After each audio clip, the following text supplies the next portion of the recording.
Hi students, now we are discuss about shapes of atomic orbital. சரிப்பா இப்போ ஆர்பிட்னா என்ன ஆர்பிட்டால்னா என்ன அதை தெரிஞ்சுக்கிட்டா தான் நம்மளால உள்ளே போக முடியும். நம்ம சின்ன கிளாஸ்லலாம் படிச்சிருப்போம். ஒரு ஆட்டம் அப்படின்னா சென்ட்ரல் நியூக்ளியஸ் இருக்கும், அதை சுற்றி எலக்ட்ரான் ரொட்டேட் ஆகும். அது ரொட்டேட் ஆகிறதுக்கு யூஸ் ஆகிற அந்த பாத்துக்கு பேர் தான் ஆர்பிட். ஓகேவா? இப்போ நம்ம இங்கே பார்க்குறது வந்து ஆர்பிட். ஸோ இதை KLMN அந்த மாதிரி ரெப்ரசன்ட் பண்ணுவோம். ஸோ அதர்வைஸ் வந்துட்டு இது வந்து பிரின்சிபல் குவாண்டம் நம்பர். இந்த எனர்ஜி லெவலில் வந்து நம்ம பிரின்சிபல் குவாண்டம் நம்பர் அப்படின்னு சொல்லுவோம். இந்த K shell, M shell, N ஷெல்ல. சரி, இதை வந்து இதோட வேல்யூ பார்த்தீங்க அப்படின்னா நம்பரை சொல்லும்பொழுது இந்த கேவோட இது வந்து 1 அப்படின்னு சொல்லுவாங்க, L வந்து 2, M வந்து 3, இந்த மாதிரி நம்ம ரெப்ரசன்ட் பண்ணுவோம். ஓகே, இதுக்கு பேர் ஆர்பிட். இப்போ நீ என்ன தெரிஞ்சிருப்ப, இந்த ஆர்பிட்ல எலக்ட்ரான் வந்து ரொட்டேட் ஆகுது அப்படிங்கிற விஷயம் நம்மளுக்கு தெரியும். பட் அந்த மாதிரி இருக்கிறது கிடையாது. என்னன்னா சென்டரில் நியூக்ளியஸ் இருக்குன்னு வச்சிங்களேன்ப்பா, அந்த நியூக்ளியஸ் சுற்றி எலக்ட்ரான் வந்து ரொட்டேட் ஆகிட்டு தான் இருக்கு. பட் என்ன செய்யறது கிடையாதுன்னா இப்படியே வந்துட்டே இருக்குன்னு நினச்சிட்டு இருக்காத. அது எப்படி வேணாலும், இப்போ இதுதான் கன்சிடர் பண்ணிக்கோங்க. இப்போ ஒரு நியூக்ளியஸ்னா இது ஒரே ஒரு எலக்ட்ரானை நான் காட்டியிருக்கேன்னு வச்சுப்போம். இப்போ இந்த எலக்ட்ரான் வந்து இங்கே இங்கே இங்கே இங்கே இங்கே இங்கே எந்த இடத்துல வேணால் வரலாம். இது வந்து நிறைய எலக்ட்ரான் இல்லை, ஒரு எலக்ட்ரான் வச்சுக்கோங்க. இந்த ஒரு எலக்ட்ரான் வந்து எங்கே வேணாலும் இங்கே போகலாம், இங்கே போகலாம், இப்படி போகலாம், இப்படி போகலாம். இந்த நியூக்ளியஸை சுற்றி தான் இப்படி இருக்குது. சரிங்களா? ஸோ இதுக்குள்ளே தான் இதுபடியே ரொட்டேட் ஆகிட்டே இருக்குது. இந்த எலக்ட்ரான்ஸும் இங்கே இங்கே இங்கே இங்கே இருக்குல்ல. ஸோ இந்த 3 டைமென்ஷனல் வேல்யூமை தான் நம்ம என்னென்னு சொல்கிறோன்னா ஆர்பிட்டால் அப்படின்னு சொல்கிறோம். The probability of finding the electron is maximum. எந்த இடத்துல நீங்கள் எலக்ட்ரானை பார்க்கக்கூடிய அது அதிகமாகுதோ அதை தான் நம்ம என்ன சொல்கிறோம், ஆர்பிட்டால் அப்படின்னு சொல்கிறோம்.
இப்போ நீங்கள் இங்கே பார்க்குற KLMNலாம் ஆர்பிட், அதை நம்ம ஷெல்லுன்னு சொல்லுவோம். அந்த ஷெல்லுக்கு ஒரு சப் ஷெல் இருக்குது, அதை தான் நம்ம ஆர்பிட்டால் அப்படின்னு சொல்லுவோம். என்னென்ன ஆர்பிட்டால் நம்மளுக்கு தெரியும், S orbital, P orbital, D orbital, F orbital, Gலாம் இருக்குது. பட் பின்னாடி வரும் அதெல்லாம். இன்னும் எலமெண்ட் நம்ம அதுக்கு கண்டுபிடிக்கல, Gலாம் சொல்லலாம் சரியா. பட் வந்து அதுக்கு நம்ம இன்னும் எலமெண்ட்லாம் எதுவும் வரலை. ஸோ அதனால் இப்போதைக்கு நடைமுறையில் இருக்கிறது SPDF ஆர்பிட்டால் தான். சரி, இப்போ இந்த S ஆர்பிட்டால்லாம் பார்த்தீங்கன்னா ஒரு ஷேப்பில் சொல்லலாம். இப்போ s ஆர்பிட்டால்னா ஷேப் சொல்லுவீங்க, ஸ்பெரிக்கல் ஷேப்பில் இருக்குது. p ஆர்பிட்டால்னா டம்பிள் ஷேப்பில் இருக்குது. d ஆர்பிட்டால்னா டபுள் டம்பிள் ஷேப்பில் இருக்கும் அப்படின்லாம் சொல்லுவோம். சரி, அப்போ அந்த ஷேப்லாம் எப்படி சொல்கிறாங்கங்கிறது தான் இப்போ நம்ம இங்கே டிஸ்கஸ் பண்ண போகிறோம். சரி, ஃபர்ஸ்ட்டு நீங்கள் பார்க்குறீங்க, ரோடிங்கர் வேவ் ஈக்குவேஷனை நம்ம சால்வ் பண்ணும்பொழுது ஒரு பர்மிட்டட் எனர்ஜி வேல்யூ கிடைக்கும். அதுக்கு பேர் தான் ஏகன் வேல்யூ அப்படின்னு சொல்லுவோம். அந்த ஏகன் வேல்யூவோட கரஸ்பாண்டிங் வேவ் ஃபங்க்ஷன் தான் அட்டாமிக் ஆர்பிட்டால் அப்படின்னு சொல்லுவாங்க. அதாவது இந்த வேவ் ஃபங்க்ஷன் நம்மளுக்கு எதை கொடுக்கும் அப்படின்னா எலக்ட்ரானுடைய ப்ராப்பர்ட்டியை கொடுக்கும், ஃபங்க்ஷனை கொடுக்கும். சரி சரி இப்போ ஹைட்ரஜன் மாதிரி இருக்குது. இப்போ ஒரு லித்தியம்னா Li2+ன்னு வச்சுக்கோங்க. Li2+னா அதில் ஒரு எலக்ட்ரான் தான் இப்போ இருக்கும் லித்தியத்தில். ஜென்ரலாக பார்த்தீங்க அப்படின்னா லித்தியத்துக்கு பார்த்தீங்கன்னா மூணு எலக்ட்ரான் இருக்கும். அதில் இப்போ ஹைட்ரஜனை எடுத்துப்போம். ஹைட்ரஜனில் பார்த்தீங்கன்னா 1s1 ஒரு எலக்ட்ரான் இருக்கக்கூடியது எடுத்துக்கிறேன். இந்த ரோடிங்கர் வேவ் ஈக்குவேஷனை ஸ்பெரிக்கல் போலார் கோஆர்டினேட்ஸில் நம்ம எப்படி ரெப்ரசன்ட் பண்ணுறதுன்னு பார்க்குறோம். இப்போ 1sனாலே அது வந்து என்ன ஷேப்பில் இருக்கும்ப்பா, ஸ்பெரிக்கல் ஷேப்பில் இருக்கும். ஸோ அதில் நம்ம இங்கே பார்க்க போகிறோம். சரியா, இப்போ 1s இருக்கிறதுல நீங்கள் என்ன செய்ய போகிறீங்க, ரோடிங்கர் வேவ் ஈக்குவேஷனை நீங்கள் அப்ளை பண்ணி எப்படி ரெப்ரசன்ட் பண்ணுறதுன்னு நீங்கள் பார்க்க போகிறோம். ஸோ இப்போ இந்த ஸ்பெரிக்கல் எடுத்துக்கிறீங்க. இப்போ இதில் axis X axis, Y axis, Z axis. இப்போ இதில் பார்த்தீங்கன்னா எலக்ட்ரான் இங்கே ரொட்டேட் ஆகுதுன்னு வச்சுப்போம். இப்போ இதுக்குள்ள டிஸ்டன்ஸ் வந்து r அப்படின்னு சொல்கிறோம் இல்லைங்களா. இதுக்கப்புறம் இங்கே இப்படி வருதுலப்பா, இதுதான் நம்ம என்னென்னு சொல்கிறோம்னா தீட்டா அப்படின்னு சொல்கிறோம். ஸோ இப்போ இதுக்குள்ள டிஸ்டன்ஸ், அதாவது இந்த எக்ஸ் ஆக்சிஸ்க்கும் இந்த எலக்ட்ரானுக்குள்ள இதுக்குள்ள டிஸ்டன்ஸ் பார்த்தீங்க அப்படின்னா பை அப்படின்னு ரெப்ரசன்ட் பண்ணுறாங்க. சரி, இப்போ நம்ம ரோடிங்கர் வேவ் ஈக்குவேஷன், இந்த பை அப்படிங்கிற கம்ப்ளீட் வேவ் ஃபங்க்ஷன் இருக்குல்லப்பா, கம்ப்ளீட் வேவ் ஃபங்க்ஷன் நம்மளுக்கு எப்படி கிடைக்கிது அப்படின்னா radial wave function plus angular wave function.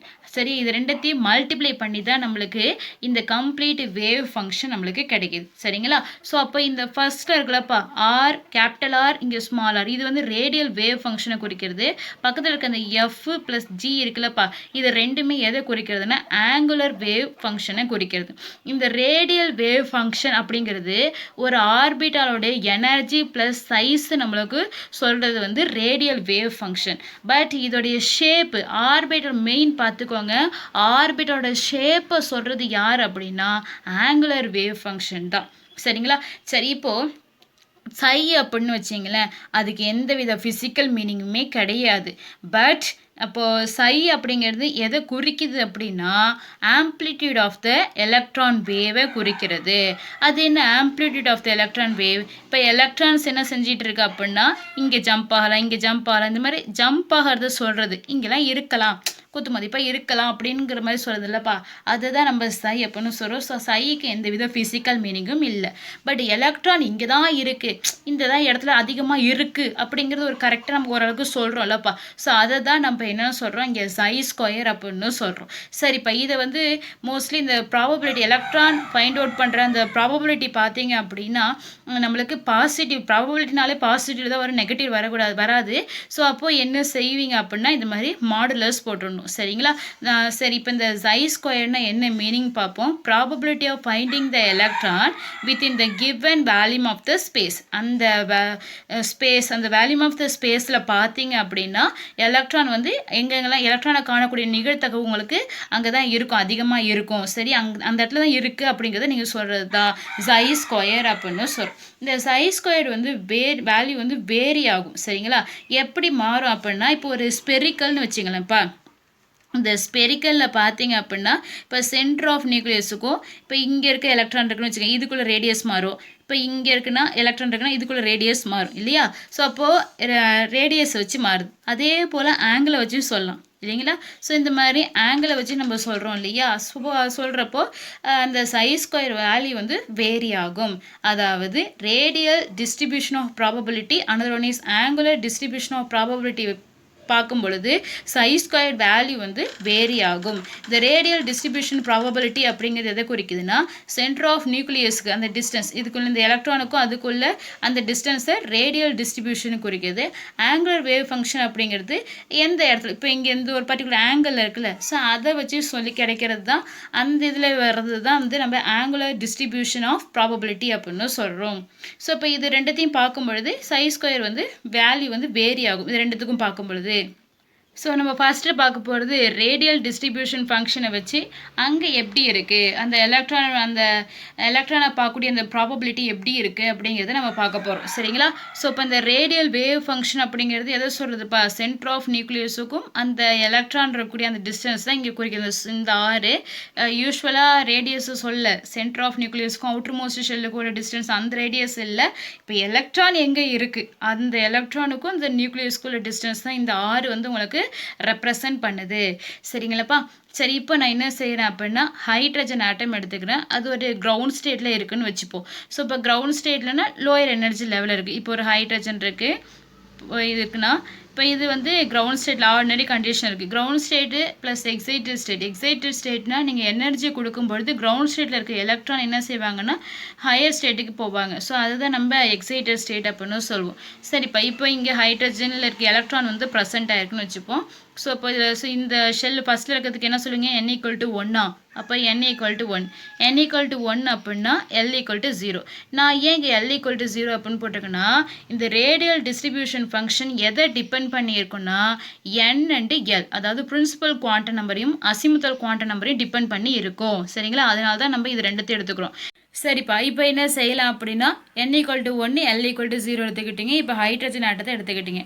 இப்போது சென்ட்ரல் இருக்கும் நியூக்ளியஸ் இருக்கும், இதை சுற்றி எலக்ட்ரான் இருக்குது. ஸோ இதை தான் நம்ம ஆர்பிட்டால் அப்படின்னு பார்த்தோம். ஸோ இப்போ அதை கிராஃபிக்கல் ரெப்ரசன்டேஷன் மூலமாக பார்க்கலாம். சரி, எப்படி இருக்குது, எந்த இடத்துல எலக்ட்ரான் நம்ம அதிகமாக ஃபைண்ட் அவுட் பண்ண முடியுது அப்படிங்கிறத பார்க்கலாம்.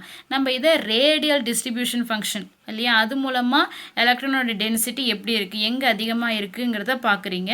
ஸோ அப்போ ரேடியஸை வச்சு பார்க்குறீங்க. ஓகேவா, புரியுதா, ரேடியஸை வச்சு பார்க்குறோம். ஸோ இப்போது இது என்ன சொல்லுதுன்னா, இப்போ ஒரு சென்ட்ரல் நியூக்ளியஸ் இருக்குது அப்படின்னா அதை சுற்றி பார்க்கும்பொழுது இப்போ இந்த இடத்துல எலக்ட்ரான் டென்சிட்டி எப்படி இருக்குது, இங்கே இடத்துல எலக்ட்ரான் டென்சிட்டி எப்படி இருக்குது, இன்னும் கொஞ்சம் தூரம் போனால் எலக்ட்ரான் டென்சிட்டி எப்படி இருக்குது, இந்த மாதிரி பார்க்குறது தான் நம்ம இங்கே எலக்ட்ரான் டென்சிட்டி எப்படி இருக்குன்னு பார்க்குறது தான் ரேடியல் டிஸ்ட்ரிபியூஷன் ஃபங்க்ஷன் அப்படின்னு சொல்கிறோம் சரிங்களா.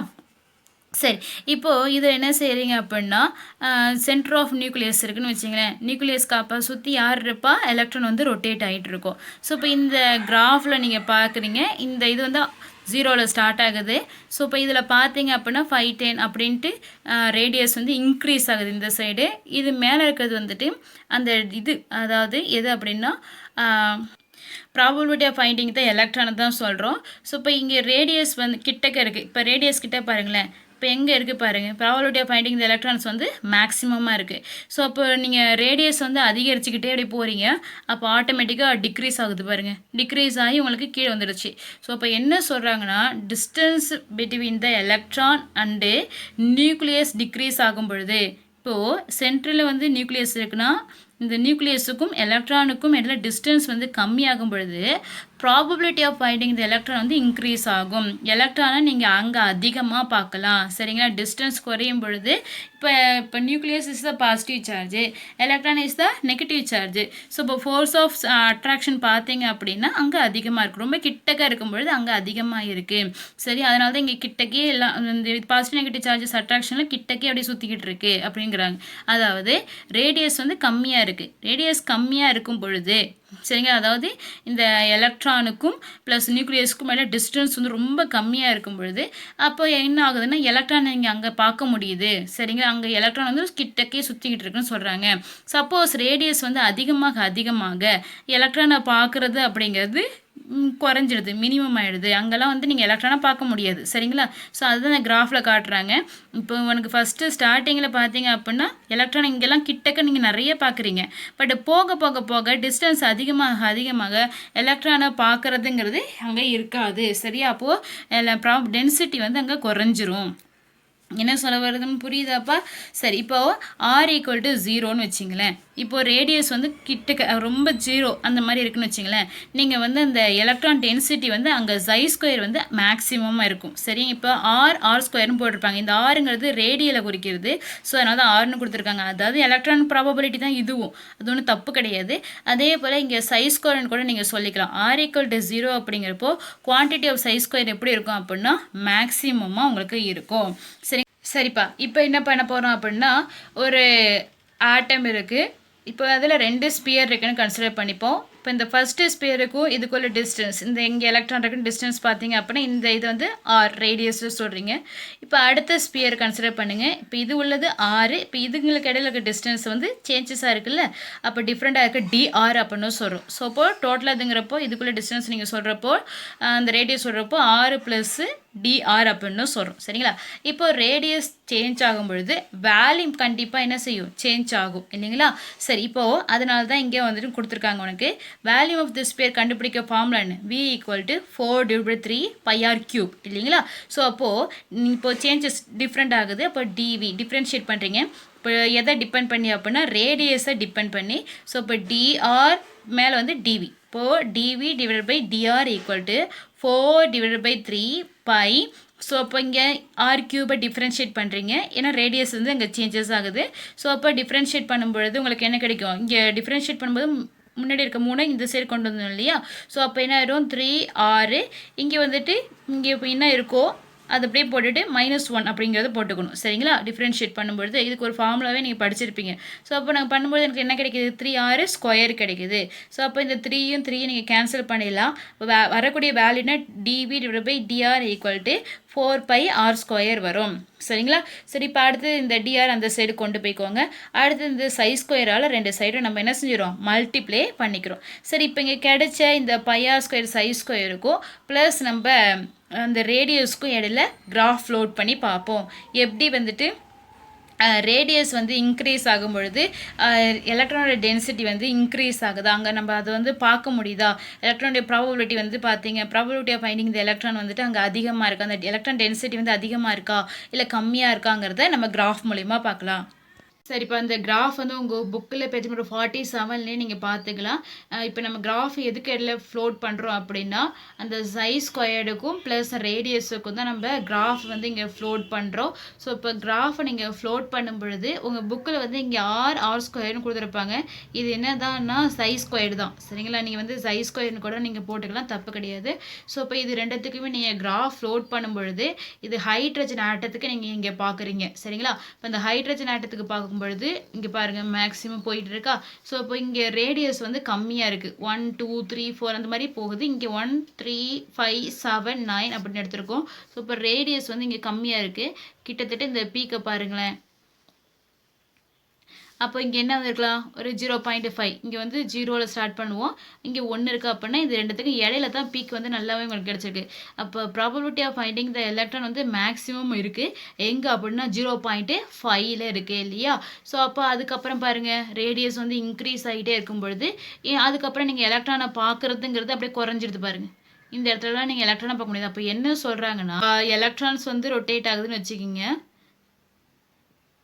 இப்போ இது சென்ட்ரல் இருக்கிறது நியூக்ளியஸ். இப்போ மேக்ஸிமம் இதுங்களுக்கு இடையில இருக்க அந்த ரேடியஸ் பார்த்தீங்க அப்படின்னா 0.529. அப்போ எலக்ட்ரான் உங்களால் எங்கெல்லாம் பார்க்க முடியுதுன்னா இந்த டிஸ்டன்ஸுக்குள்ளே பார்க்க முடியுது. அதுக்கப்புறம் நீங்கள் ரேடியஸ் வந்து இன்க்ரீஸ் ஆக அங்கெல்லாம் உங்களால் எலக்ட்ரானை பார்க்க முடியல. இப்போ எலக்ட்ரான் வந்து எங்கே இருக்குது அப்படின்னா நியூக்ளியஸ் கிட்டக்கே இருக்குது. நியூக்ளியஸுக்கும் எலக்ட்ரானுக்கும் இந்த டிஸ்டன்ஸ் அதிகமாகும் பொழுது கம்மியாகும் பொழுது அங்கே ஃபைண்டிங் த எலக்ட்ரான் எப்படி இருக்குது அப்படின்னா அதிகமாக இருக்குது. டிஸ்டன்ஸ் அதிகமாக அங்கே உங்களால் எலக்ட்ரானை பார்க்க முடியல. ஸோ இப்போ இந்த கிராஃபில் நீங்கள் பார்க்குறீங்க, உங்களுக்கு கிடைக்கக்கூடிய வேல்யூ எங்கே வந்து அந்த எலக்ட்ரானுடைய ப்ராபபிலிட்டி இருக்குன்னா 0.52 ஆம்ஸ்டாங்கில் இருக்குது இல்லைங்களா? சரி, இதை தான் வந்து இது எதுக்கு ஈக்குவல் அப்படின்னா போர் ரேடியஸ்க்கு ஈக்குவல். ஆல்ரெடி வந்து போர் வந்து இதை சொல்லியிருப்பாங்க, 0.529ல் இருக்குது, அந்த ரேடியஸில் இருக்குது அப்படிங்கிறத சொல்லியிருப்பாங்க. அதான் ஃபார்முலா கூட முன்னாடி நீங்கள் படிச்சிருப்பீங்க இல்லையா? ரேடியஸ் கண்டுபிடிக்கிறதுக்கான ஃபார்முலாலாம் படிச்சிருப்பீங்க. சரி, இப்போ நம்ம 1sல மட்டும்தான் இப்படி இருக்குமா? இப்போ 2s 2p 3sலலாம் எப்படி இருக்கும், எலக்ட்ரானுடைய ப்ராபபிலிட்டி எப்படி இருக்கும் அப்படிங்கிறத இங்கே நம்ம பார்க்க போகிறோம். ஸோ இப்போ இதில் என்ன சரிங்க, நான் 2sக்கு எடுத்திருக்கேன். இப்போ இந்த 2sக்கு எடுக்கும் பொழுது இப்போது இதில் ஃபஸ்ட்டு பாருங்கள், இது வந்து 1s, இது வந்து 2s. இப்போ ஃபஸ்ட் இது வந்து நான் அதே மாதிரி தான் கிராஃப் ஃப்ளோட் பண்ணுறேன், σ²க்கும் ரேடியஸும் கிராஃபு ஃப்ளோட் பண்ணுறேன். இப்போ 2sக்கு போகுதுன்னா என்ன அர்த்தம், இப்போ 1s இருக்குது, எலக்ட்ரான் இப்போ சென்ட்ரல் இருக்கிற நியூக்ளியஸ். இப்போ இது 1s தான் இருக்கும். ஹைட்ரஜனில் பார்த்தீங்கன்னா 1s இருக்கும். இப்போ இங்கே எலக்ட்ரான் இருக்கும். இப்போ இதை சுற்றி இருக்கிறது ஆரம்பத்தில் கிராஃபில் நீங்கள் ஃப்ளோட் பண்ணி காட்டினீங்க, ரொம்ப கிட்டக்கே சுற்றுது அப்படின்னு சொன்னீங்க, அங்கே தான் எலக்ட்ரான் இருக்குது அப்படிங்கிறத சொன்னீங்க. தூரமாக போவோம் இல்லைன்னு சொன்னீங்க, ப்ராபபிலிட்டி பார்க்குறது வந்து இல்லை அப்படின்னு சொன்னீங்க. ஆனால் இப்போ 2sல பார்க்குறேன் அப்படின்னு சொல்கிறீங்களே எப்படின்னு கேட்பீங்க. ஸோ அப்போது 1sக்கு அப்புறம் 2s, 3s அந்த மாதிரி இருக்கும் இல்லைங்களா. ஸோ அப்போது இங்கே இருக்கக்கூடிய எலக்ட்ரானுக்கு நீங்கள் எனர்ஜியை கொடுக்கும்பொழுது கிரவுண்ட் ஸ்டேட்லேருந்து என்ன செய்யும், அது எக்ஸைட்டட் ஸ்டேட் ஹையர் எனர்ஜி லெவலுக்கு போகும். லோயர் எனர்ஜி லெவல்லேருந்து ஹையர் எனர்ஜி லெவலுக்கு போகும். சரிங்களா. ஸோ அதுதான் இப்படி சொல்கிறோம். ஸோ அப்போ நீங்கள் எலக்ட்ரானுக்கு அந்த எனர்ஜி நீங்கள் கொடுக்கும்பொழுது அது அடுத்த எனர்ஜி லெவலுக்கு போகுது. சரிங்களா. 2sக்கு போகுது. ஸோ அதுதான் இங்கே காட்டுறாங்க. இப்போ நீங்கள் 1sல இருக்கும் பொழுது உங்களுக்கு பீக் வந்து கிடைக்குது, மேக்ஸிமம் இந்த இடத்துல கிடைக்குது. அப்புறம் சடனாக பார்த்தீங்கன்னா டிக்ரீஸ் ஆகிடுது. அடுத்த 2sக்கு போகும்பொழுது எலக்ட்ரான் இங்கே பார்க்கறது, இந்த ரேடியஸில் நீங்கள் பார்க்குறது வந்து இருக்குது, இந்த இடத்துல நீங்கள் பார்க்கலாம் அப்படின்னு சொல்கிறாங்க. அதுக்கப்புறம் பார்த்தீங்கன்னா கொஞ்சம் நாள் சென்று பார்த்தீங்கன்னா குறைஞ்சிடுது. அந்த கொஞ்சம் கேப் விட்டு ரேடியஸில் பார்க்கும்பொழுது அங்கே நீங்கள் ஃபைண்ட் பண்ணுறது, எலக்ட்ரானை ஃபைண்ட் பண்ணுறதுங்கிறது இல்லை, 0 ஆகிடுது அப்படின்னு சொல்கிறாங்க. சரிப்பா, இது 2s, இது 3sல பாருங்கள். 3sல பார்த்தீங்க அப்படின்னா 1sல இந்த இடத்துல இருக்குது அப்படின்னா திரும்பி இங்கே டிக்ரீஸ் ஆகுது. அப்போ இந்த இதுக்கு பேர் என்னென்னு சொல்லணும்னா நோடு அப்படின்னு சொல்லுவோம். அதர்வைஸ் இது வந்து நோடல் சர்ஃபேஸ், அதர்வைஸ் என்ன சொல்லலாம்னா ரேடியல் நோடுன்னு கூட சொல்லுவாங்க. அப்படின்னா என்ன மீன்ஸ் அப்படின்னா எலக்ட்ரானை பார்க்கக்கூடிய அந்த எலக்ட்ரான் அந்த இடத்துல பார்க்கவே முடியாது. எலக்ட்ரான் பூஜ்ஜியமாக இருக்கும். அந்த எலக்ட்ரான் இல்லவே இல்லை அப்படிங்கிற ஒரு ஸ்டேஜ் இருக்கும் பாருங்க. அதை தான் நம்ம நோடல் சர்ஃபேஸ் நோடு அப்படின்னு சொல்லுவோம். சரி, அடுத்தது பார்த்தீங்க அப்படின்னா கொஞ்சம் தூரம் சென்று திரும்பி இந்த இடத்துல நீங்கள் எலக்ட்ரானை பார்க்க முடியுது. திரும்பி சடனாக டிக்ரீஸ் ஆகிடு, திரும்பி இன்க்ரீஸ். அப்போ இங்கெல்லாம் நீங்கள் எலக்ட்ரானை பார்க்குறீங்க. சரிங்களா. இது வந்து 3sல. ஸோ அதே போல் 3pல பாருங்கள். 3pல பார்த்தீங்கனாலும் இந்த இடத்துலேருந்து இந்த இடத்துல பார்க்க முடியுது நம்மளால் எலக்ட்ரானை. அடுத்து டிக்ரீஸ் இங்கெல்லாம் பார்க்க முடியல. ஸோ அப்போது பார்க்க முடியாத இந்த இடத்துக்கு பேர் தான் என்னப்பா நோடு அப்படின்னா நோடல் சர்ஃபேஸ் அப்படின்னு சொல்கிறோம். அடுத்தது பார்த்தீங்க அப்படின்னா இங்கெல்லாம் உங்களால் எலக்ட்ரானை பார்க்க முடியுது. ஸோ அப்போது இது வந்து 3pல வந்துட்டு ஒரு நோடு தான் உங்களுக்கு கிடைக்கும். ஏன்னா வந்து 2pல தான் ஸ்டார்ட் ஆகும் இல்லையா. பிங்கிறது 2pல தான் வந்து ஸ்டார்ட் ஆகும். 2p 3p. ஸோ அப்போ இதுங்களுக்கு இடையில வந்துட்டு எத்தனை இது கேப் வரலாம் அப்படின்னா 1 தான் வரலாம். அப்போ நான் அடுத்த டியில் பார்க்குறீங்க. இப்போ டியில் பார்க்கும் பொழுதுன்னு பார்த்தீங்கன்னா டிஏ எங்கேருந்து ஸ்டார்ட் ஆகும், எந்த ஆர்பிட்டாலேருந்துன்னா 3லேருந்து தான் ஸ்டார்ட் ஆகும். ஸோ அப்போ இதுக்கு நோடே கிடையாது. சரி, இப்போ இந்த நோடு ரேடியல் நோடு இதெல்லாம் எப்படி கண்டுபிடிக்கிறது அப்படிங்கிறத பார்க்கலாம். சரிப்பா, இப்போ நம்ம இங்கே பார்க்க போகிறது நோடு, ரேடியல் நோடு, அதர்வைஸ் இன்னொன்று டோட்டல் நோடு. இந்த மூணுமே நம்ம இங்கே பார்க்க போகிறோம்.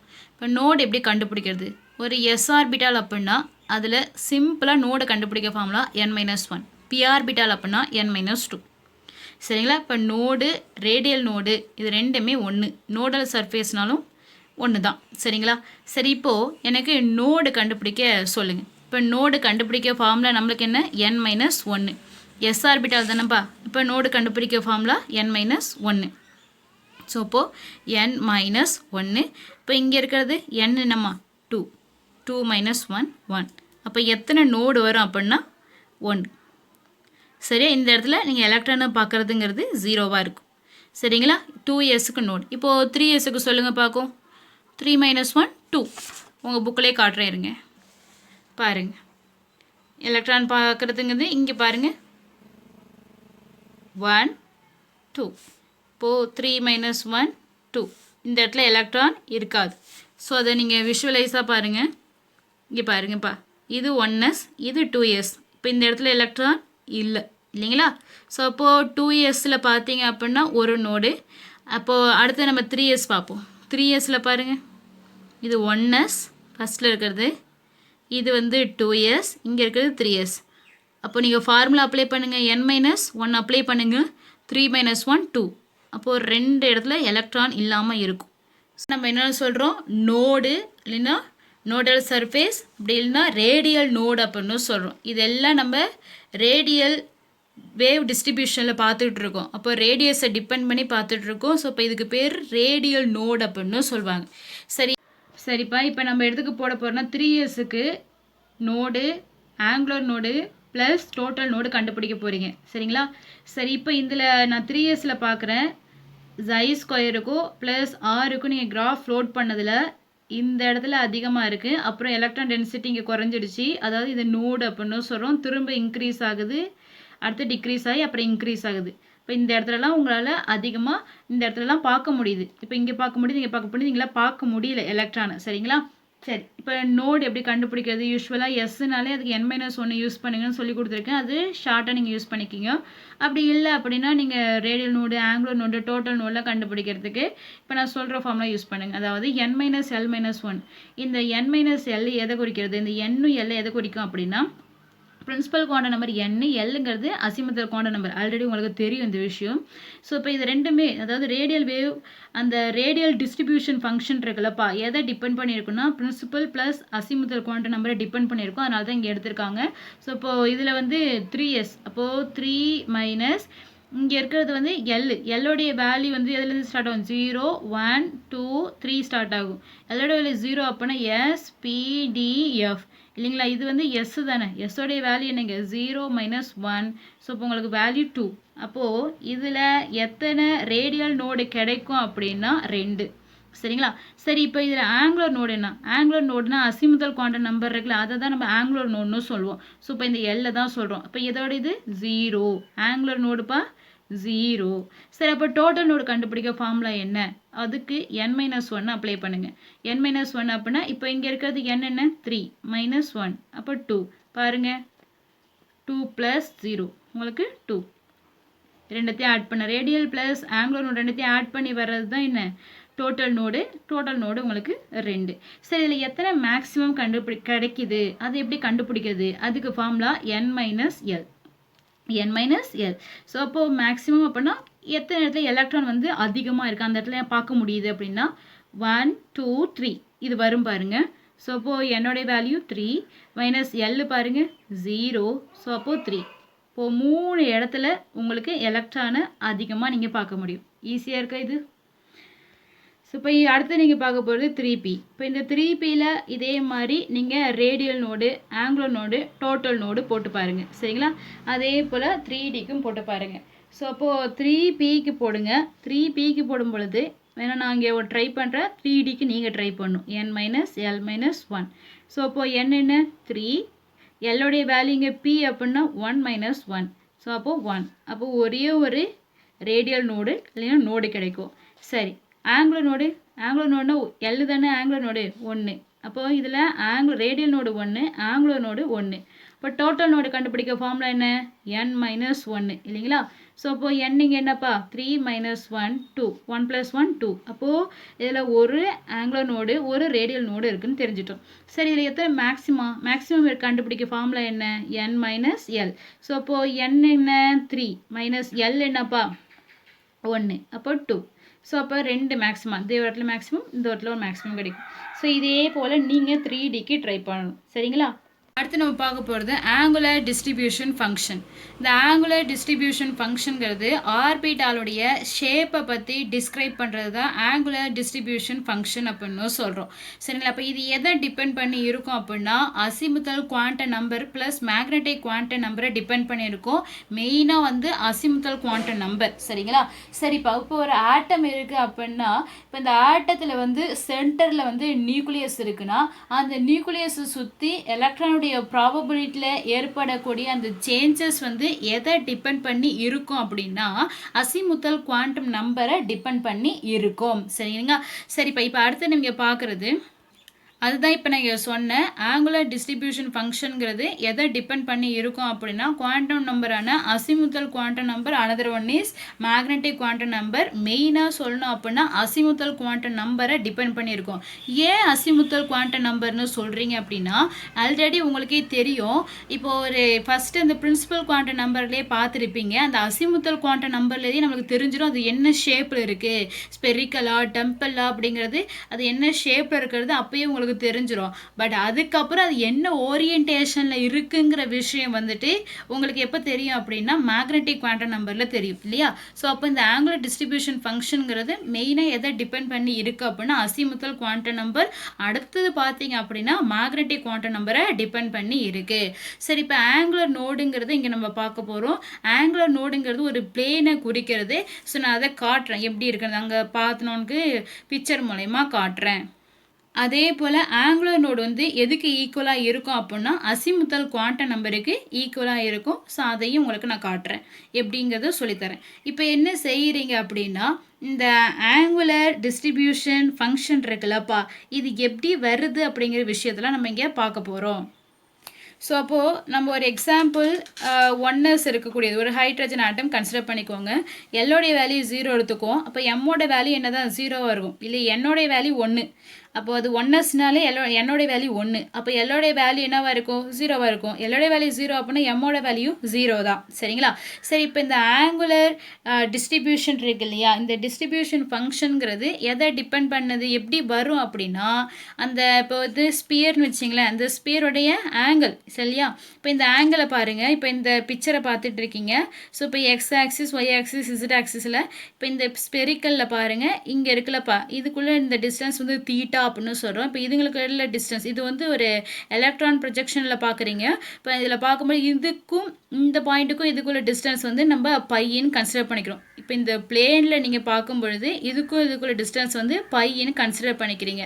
ஸோ அப்போ ஆல்ரெடி உங்களுக்கு தெரியும் இந்த ஆங்குலர் டிஸ்ட்ரிபியூஷன் ஃபங்க்ஷனுங்கிறது இந்த இப்போ ஆங்குலர் வேவ் ஃபங்க்ஷன் அப்படிங்கிறது இது ரெண்டத்தையுமே குறிக்கிறது. அதனால தான் அங்கே டினோட் பண்ணியிருக்கோம். அந்த ஸ்பெரிக்கலில் உனக்கு அது காட்டியிருக்கேன்.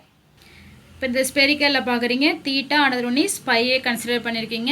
ஸோ இப்போது தீட்டாவுடைய வேல்யூ அப்போது இங்கே எஃப்ங்கிறது எஃப் தீட்டாவோட வேல்யூ பார்த்தீங்கன்னா 1/√2. அதே போல் ஜி பையோடைய வேல்யூ 1/√2π இதோடைய வேல்யூ. சரிங்களா? இதோடைய வேல்யூ எப்படி வந்து நம்மளுக்கு புக்கில் கொடுக்கல, பட் இப்போ எப்படி எடுத்துக்கிறோம், வேல்யூ மட்டும் இப்படி எடுத்துக்கிறாங்க. சரிங்களா? நம்ம எடுத்துக்கல, அவங்க எடுத்துக்கிறாங்க. ஸோ இப்போது இதில் பார்த்தீங்க அப்படின்னா இந்த ரெண்டு வேல்யூ மல்டிப்ளை பண்ணால், அதாவது இந்த F theta plus G pi இருக்குல்ல, இதோட ரெண்டு வேல்யூ வந்து மல்டிப்ளை பண்ணுறீங்க. மல்டிப்ளை பண்ணும்பொழுது உங்களுக்கு என்ன கிடைக்குதுன்னா 1/2√π அப்படிங்கிற வேல்யூ கிடைக்கும். சரிங்களா? சரிப்பா, இப்போ நம்ம ஒன்னஸ் தான் நம்ம கன்சிடர் பண்ணியிருக்கோம். இதுக்கு அப்புறம் பார்த்தீங்க அப்படின்னா இங்கே தீட்டாவோ பையோ வந்துட்டு இல்லை. ஸோ இப்போ இது வந்து எந்த வேல்யூ டிபெண்ட் பண்ணது கிடையாது அப்படின்னா theta value pi value depend பண்ணது இல்லை. ஏன்னா ஆல்ரெடி தான் மல்டிப்ளை பண்ணிட்டீங்களே, அந்த வேல்யூ மல்டிப்ளை பண்ணி தான் உங்களுக்கு ஆங்குலர் டிஸ்ட்ரிபியூஷன் ஃபங்க்ஷனு கிடச்சிருக்கு. இதுக்கப்புறம் நம்ம தீட்டாவோ பையோ இல்லை. ஸோ இப்போ இன்டிபெண்ட்டாக இருக்குது. அதே போல் இதில் ப்ரெசென்ட்டாக இருக்க எலக்ட்ரான்ஸ்லாம் பார்த்தீங்க அப்படின்னா எந்த டேரக்ஷனும் டிபெண்ட் பண்ணி இருக்கிறது கிடையாது. ஸோ அதனால தான் ஒன்னஸில் பார்த்தீங்க அப்படின்னா என்ன ஷேப்பில் இருக்குன்னு சொல்கிறாங்கன்னா ஸ்பெரிக்கல் ஷேப்பில் இருக்குன்னு சொல்கிறாங்க. ஸோ இப்போ எலக்ட்ரான்ஸ் வந்து இங்கே வேணாலும் மூவ்மெண்ட் ஆகிட்டு இருக்கு. இது எந்த டேரக்ஷனையும் பொறுத்தது இல்லை. இப்போ பி ஆக்சிஸில் வச்சிங்களேன், பியில் பார்த்தீங்க அப்படின்னா இப்போ பிஆர்பிட்டால்னு வச்சுங்களேன், இப்போ பிஎக்ஸு பிஒய் பிஇசட்னு வச்சுங்க. இப்போ இது பிஒய்னு கன்சிடர் பண்ணிப்பீங்க, இது எக்ஸு ஒய். ஸோ இப்போது இது ஒய் ஆக்சிஸ் இந்த டைரெக்ஷனில் இருக்குது. இப்போது பிஎக்ஸ் அப்படின்னு வச்சிங்களேன், இப்போ இது இந்த டைரெக்ஷன் இருக்குன்னு சொல்லுவீங்க. ஸோ அப்போ இது வந்து எந்த டைரெக்ஷனும் டிபெண்ட் பண்ணி இல்லை. அதனால தான் எஸ் ஆர்பிட்டால் என்ன ஷேப்பில் இருக்குது அப்படின்னு சொல்கிறாங்கன்னா ஸ்பெரிக்கல் ஷேப்பில் இருக்குது. இப்போ நீங்கள் இங்கே பார்க்குறது பிஆர்பிட்டால் எல்லோட வேல்யூ 1னா எம்மோட வேல்யூ பார்த்தீங்கன்னா -1 0 +1. ஸோ அப்போது இப்போ நம்மளுக்கு 3 பாசிபிள் ஓரியன்டேஷன் கொடுக்குது. ஒன்றுமே ஒரு டிஃப்ரெண்ட் டேரக்ஷனில் இருக்கும். இந்த பிஆர்பிட்டால் பார்த்தீங்கன்னா இப்போ எஸ்ஆர்பிட்டால்னால் ஸ்பெரிக்கலாக தான் இருக்கும், அது எந்த டேரக்ஷனுமே கிடையாது. பட் பிஆர்பிட்டால் பொறுத்த வரைக்கும் பார்த்தீங்கன்னா ஒன்று ஒரு டேரக்ஷனில் இருக்கும். ஸோ அதை நான் பிக்சரில் உங்களுக்கு காட்டுறேன். ஸோ இப்போ அந்த மூணுமே என்னென்னா -1 0 +1னா பிஎக்ஸு பிஒய் பிஇசட்னு அர்த்தம். இந்த 2Pயில் பொறுத்த வரைக்கும் நான் 2P எடுத்துக்கிறேன். இந்த 2Pயை பொறுத்த வரைக்கும் எத்தனை நோடல் பிளேன் இருக்கும் அப்படின்னா ஒரே ஒரு சரி, இப்போ இங்கே பாருங்கள் பிஎக்ஸு பிஒய் பிஇசட்டு. ஸோ இப்போ இதில் பார்க்கும்பொழுது பிஎக்ஸுனா இதில் 2 லோப் இருக்கும். பினாலே அதில் டம்பல் ஷேப்பு, டம்பல் பார்த்துருப்பீங்க, இந்த எக்ஸசைஸ் பண்ணும்போது ஜிம்லலாம் பார்த்துருப்பீங்க. ஸோ இதில் பார்த்தீங்கன்னா 2 இது இருக்கும். இது லோப் அப்படின்னு சொல்லுவோம், 1 மடல் அப்படின்னு சொல்லுவாங்க. 2 மடல் சேர்ந்துருக்கும் இதில். இதுலேயும் பாருங்கள் பிஒய்னா இந்த டேரக்ஷனில் இருக்கும், இசட்னா இந்த டேரக்ஷனில் இருக்கக்கூடியது. சரிங்களா? சரி, இப்போது இதில் ஒரு இது மாதிரி போட்டிருக்கேன், இதுதான் நம்ம பிளேன் அப்படின்னு சொல்கிறோம். அதர்வைஸ் இதை ஆங்குலர் நோடு அப்படின்னு கூட சொல்லுவாங்க. ஸோ இப்போ இந்த ஆங்குலர் நோடு ஆல்ரெடி உனக்கு சொல்லியிருக்கேன் எதை டிபெண்ட் பண்ணி இருக்கும் அப்படின்னா அசிமுதல் குவாண்டம் நம்பரை டிபெண்ட் பண்ணி இருக்கும் அப்படின்னு சொன்னேன். அசிமுதல் குவாண்டம் நம்பர் இங்கே 1. ஸோ அப்போது இந்த பிஆர்பிட்டாலோட நோடு எத்தனை வரும் அப்படின்னா இங்கே 1 வரும். அசிமுதல் குவாண்டம் நம்பரை டிபெண்ட் பண்ணியிருக்கு. இங்கே 1 அப்படின்னா உனக்கு இங்கே வந்து ஒரு நோடு வரும். ஓகேவா? இப்போ எல்லோடைய வேல்யூ 2 அப்படின்னா எம்மோட வேல்யூ என்ன வரும்ப்பா? -2 -1 0 +1 +2. ஸோ அப்போ 5 வேல்யூ இருக்கும். அப்போ 5 ஆர்பிட்டால்ஸ் இதுக்கு உண்டு. சரிங்களா? இப்போ பி ஆர்பிட்டாலுக்கு 3 ஆர்பிட்டால், அதுலேயே 3 டைப் ஆஃப் ஆர்பிட்டால் இருக்கும். இதில் 5 இருக்கும். இப்போ இந்த டி ஆர்பிட்டால் இருக்கு இல்லையா, மொத்தம் 5 இருக்கக்கூடிய டி ஆர்பிட்டால் வந்து க்ளோவர் லீஃப் ஷேப்பில் இருக்கக்கூடியது. இந்த மாதிரி லீஃப் மாதிரி இருக்கும். க்ளோவர் லீஃப் ஷேப்பில் இந்த சீட்டு கட்டிலலாம் பார்த்துருப்பீங்க. சரி, இப்போ இது என்னென்ன இருக்கலாம்? D X Y, D Y Z, D Z X, D X square, Y square, D Z square.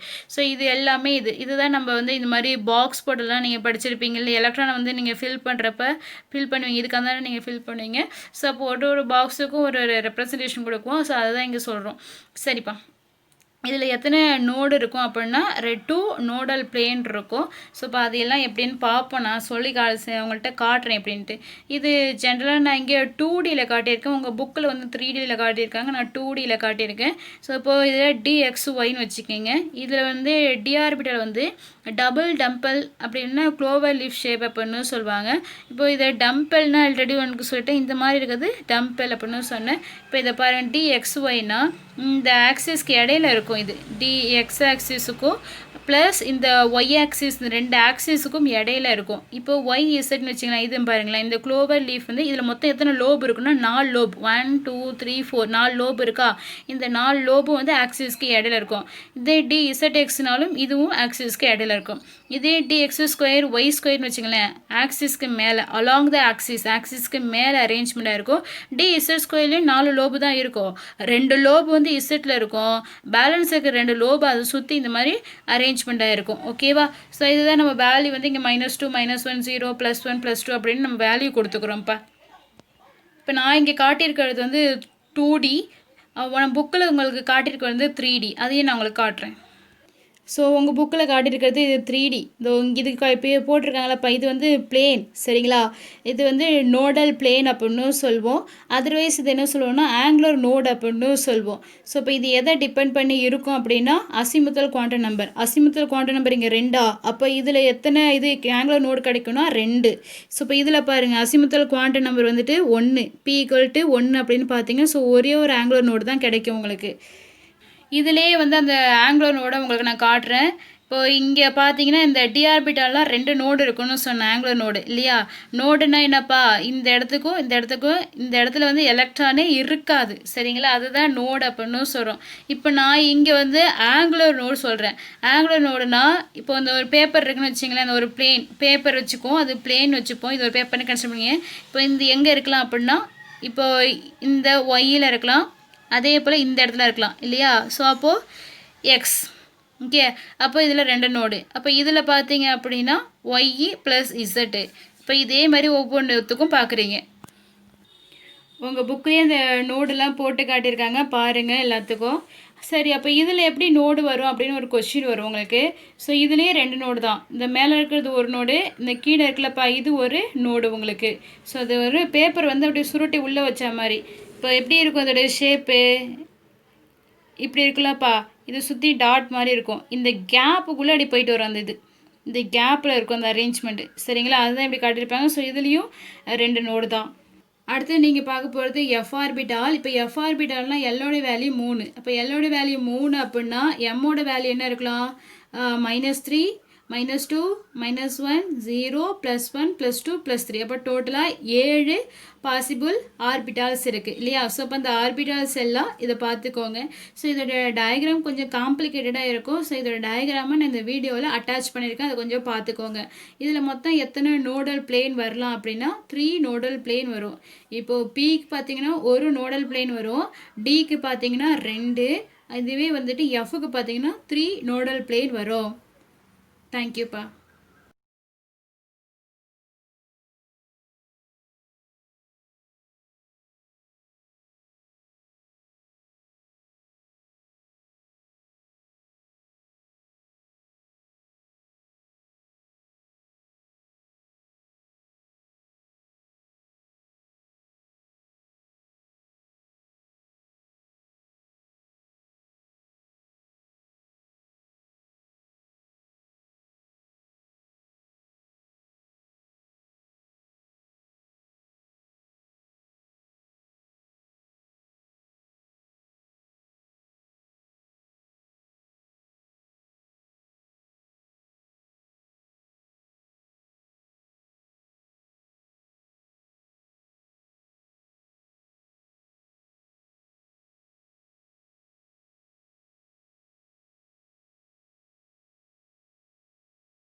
Orbitals.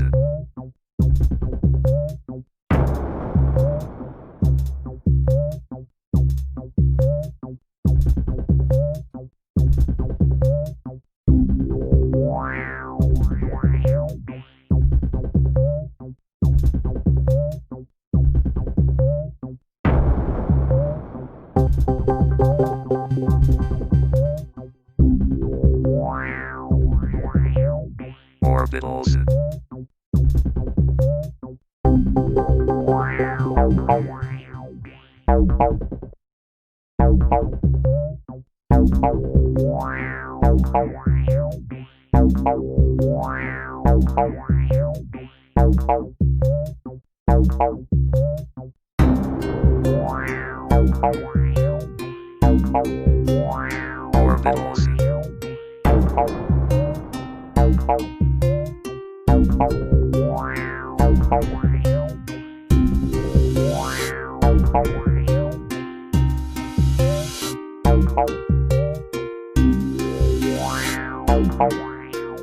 Orbitals. Orbitals.